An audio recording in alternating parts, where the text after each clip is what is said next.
Working on the design of magazine articles is one of the most exciting and creative editorial projects. It's where design meets storytelling, and every page becomes an opportunity to captivate readers.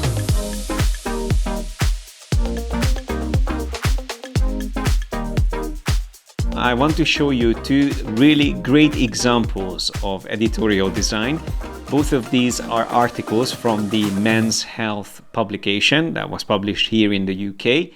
I got these from the publishing house directly. So these InDesign files are the actual finalized versions that went to print. But we will be able to see all the parent pages and styles that they used and the structure that they put together here. And there will be a lot of valuable knowledge that we can get out of these examples. But before we get started, I just wanted to also mention this website called Readly, which is an amazing resource of inspiration for editorial design. So if you are interested in creating magazines, this is where you will find some amazing examples. For a small monthly subscription fee, you get access to the digital version of hundreds of magazines from all around the world.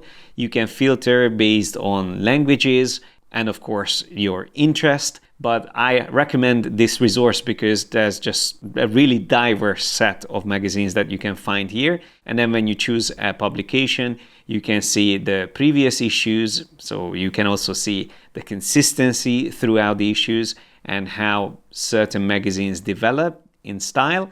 But if we just jump in maybe to the most recent one, I just wanted to show you that here at the bottom, we can flick through very quickly, jump over these adverts at the beginning, and then get to the more interesting parts of the magazine.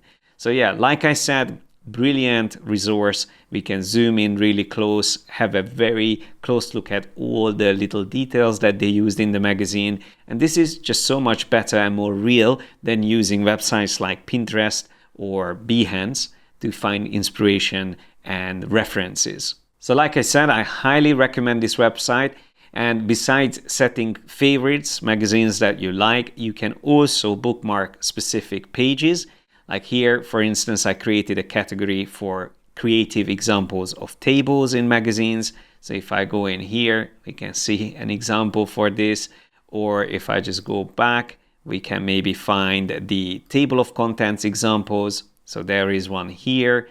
Again, if we zoom a little bit closer, we can see how they done their table of contents, the fonts that they used, and generally the layout that they use for it. But we can again jump back, and I think there's a couple of additional table of contents examples. But then there is also the Men's Health table of contents, which we can see how nicely it's separated into these categories. And then we can see all the illustrations that they added. And yeah, here is another example of a featured article. A really great design. I love how the bath is separated between the left and the right side of the spread. Also how the text is divided, and it's really nice and symmetrical. And then we have the additional contents of this featured article. Readly is brilliant. Highly recommended. Even if you just subscribe for a month or two, you will be able to get a lot of amazing inspiration out of it. And just like with everything in graphic design, the more references and examples you collect and you look at, the more creative and interesting layouts and ideas you will have when you start designing your own magazines. Now, jumping back to InDesign, first of all, I just wanted to show you that in most editorial setup, you would be using a lot of guides. You would have your column guides, which are these vertical lines in here. And we can check for this specific page. If we go into margins and columns, they are using 14 columns. We will actually be using the same setup for our magazine project. And then we have 4mm gutter. The top margin and the bottom margin is almost identical. And then the inside and outside margins are slightly lower. Then we have a baseline grid. Again, we can check the baseline grid setup here. So we have an increment of 10.5 points starting from the top margin. And most likely the text here on this page is not going to be aligned to the baseline grid. It will most likely just be used on the body copy. So we can move on to the next page. And let's just see if they actually follow the baseline grid. This is actually still not following the baseline grid. Maybe these here at the bottom. No, even these are not following baseline grid. So for this particular article, it seems like nothing is following the baseline grid. So having grids in place doesn't mean that you have to utilize it for everything. So it might be used for specific type of articles, which might be a little bit more text heavy, but in this case, it is not used. So none of the text is aligned to it, I can tell straight away. And although there are several various parent page designs, like this one called A spread, then we have the B agenda, then B agenda left, B agenda right. That's just the same thing, which is broken up. Then we have another one here, another one, and one more. These are more like just variations, I guess, for the main design. It seems like for this article, they only used a spread, which is going to have the information here in the footer with the folio and the magazine title on the recto or right side, and the same thing on the verso or left side. And then in the middle, we have the Gota credit on both sides. And then all of these lines that you can see here are additional guides that they placed in, mainly to align the footer and the header, I believe. And if we jump back to the first page, we can see we have a running head, Eat Healthy-ish Indian Summer, which then continues on here on the right side. And I love the fact that they actually have the text underneath these chilies, and that's a beautiful design. And by the way, in all of their layouts, whenever there is a floating image like this, they actually have two instances of the same thing placed in, because they are using a different blend mode to get the shadows, the cast shadows, looking more realistic. So for instance, this image right here, if I go into the transparency settings, we can see is set to normal blending mode.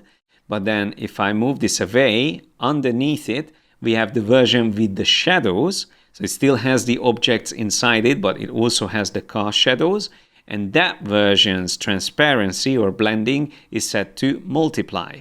If I set that to normal, it won't really show much difference here because we have just a gray background, but in case there's colored background, it would make a big difference switching between normal and multiply. So yeah, you can see we have a completely masked out version which doesn't include the shadows, and then a masked out version which has the shadows still visible. And the two are placed on top of each other. So I'm just going to drag that back there. And yeah, once again, I love how there is an interaction between the running head and the chilies.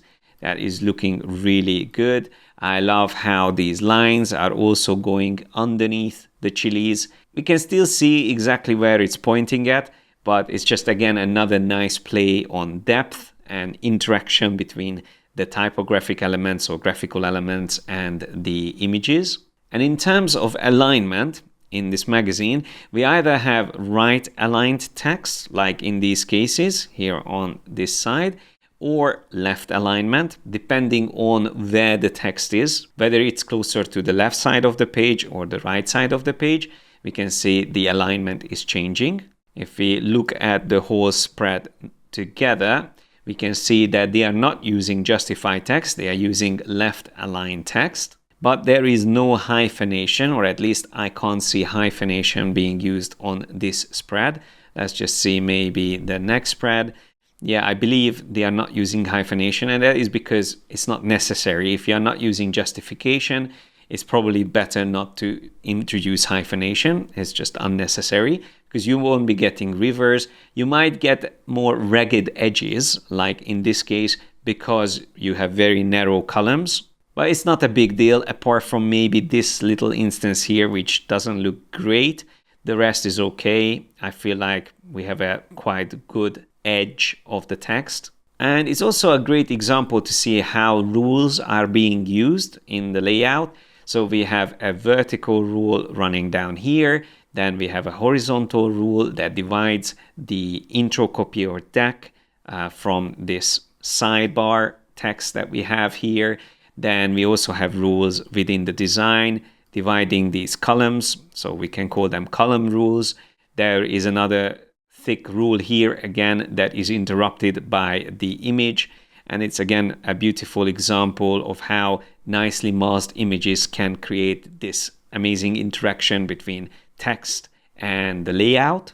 So the images can extend beyond the boxes that are created for them. Like this pan as well is covering the other box that's underneath. So they are not so rigidly separated into the top section and the bottom section. And then we also have a rule being used here to separate this heading from the rest of the text. Another rule there. And there's even these little rules here. So if I zoom a little bit closer, we can actually see this better. We have these horizontal rules between the ingredients. And since we are here, it's also worth mentioning that we have also this arrow that is pointing to the next page, just indicating that there is more contents for this article. So it hasn't finished yet. And if I go back one spread, we can also see the same arrow being used there. And then let's just go to the last spread, which is another beautiful layout. It almost feels like an infographic, but it's actually a couple of recipes and the ingredients with another sidebar here on the right. This time it's a guide for preparing the perfect rice. Now let's take a look at another article from the same magazine, Men's Health. We can see they are using the same arrow even on the first spread or intro spread. And then we can also spot the byline, which is up here on the top. If I just zoom a little bit closer, we can see the words by text. And as we go into this article, we can already see that there is an established style for this magazine that they continue using. Here we have again quite a lot of rules dividing these elements. The images are all floating with cast shadows on them. In this particular article, I really like that they have a key or a guide on understanding what each of these colors mean. And if we zoom in, we can see that each of these refer to one of these aspects or properties, and they can actually be seen here next to each of these drugs. And also on the top, we can see all of these colors put together, which is great. It's like a little chart. And then we can go through this. And so these were the good things or the good or useful drugs. And then we have these new colors introduced for things that are actually not good for us. And it's great how the colors are used already to set the tone of what's more positive and what's more negative. So we can see like the red one is used for false claims, gray is waste of cash, and black is downright dangerous. So if we see black somewhere, that actually means it's very bad. And again, I love how they've done the masking on these images. And it's just incredible how much information fits on a spread when it's well designed. So without making it overwhelming, they managed to fit 25 paragraphs, 25 images at least. On top of that, we have the key as well, and quite a lot of negative space here under the key. And then of course the heading and the subtitle. And even though we have so much things on the spread, like I said, it still doesn't feel crowded. It's still very easy to find what we are looking at. And that is definitely one of the hardest things to do in magazine design, to be able to fit so much things on a spread and still make it look interesting and easy to navigate. And this is probably the end of the article. We can actually see a little indication here at the bottom. This circle is an anchored object that basically indicates that this is where this article ends. The way this is set up is that this is an inline object. So if I right click on this, I can show this anchored object options, inline or above line.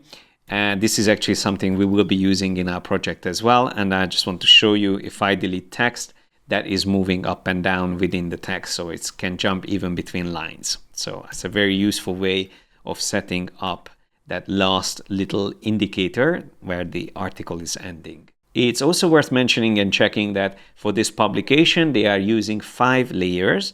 They have a margin guides layer, which can be turned on and off.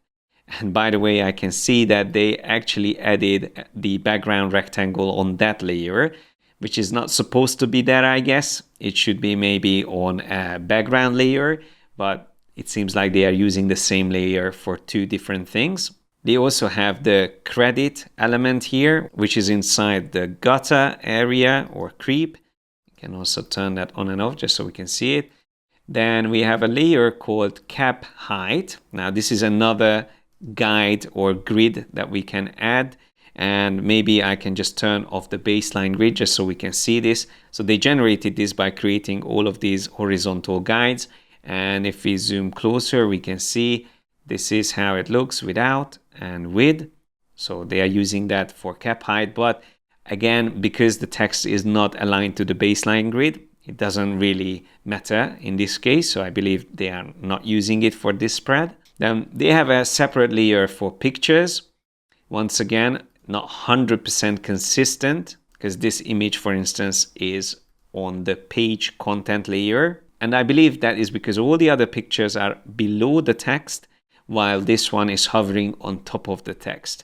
So the page content actually holds all the copy on the spread. And like I said, in this case, that's the only image that is actually floating on top of the text. So if we zoom closer, that's the one above, while the other layer, the pictures layer, all of those pictures go below the text or underneath the text. Now, one other thing worth checking is the way paragraph styles are set up.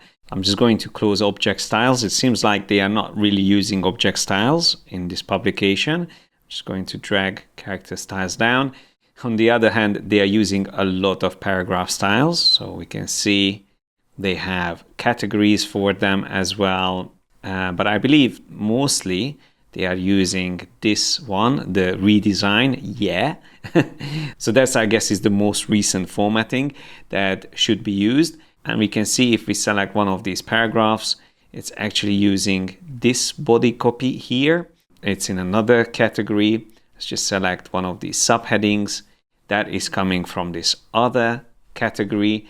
And then we can maybe find a title like this, or subtitle, or heading that is actually using body copy, a modified version of body copy.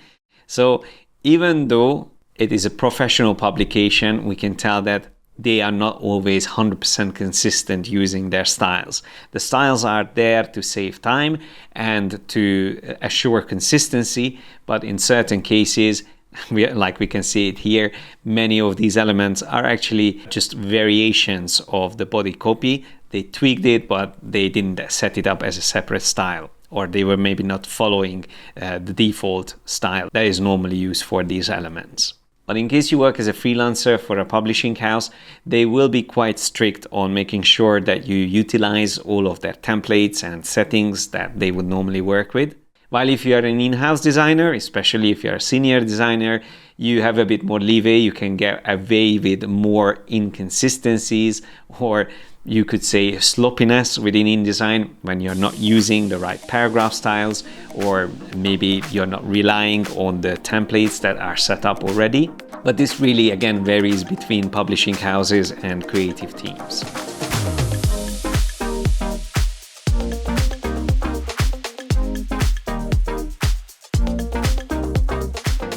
Thanks for watching.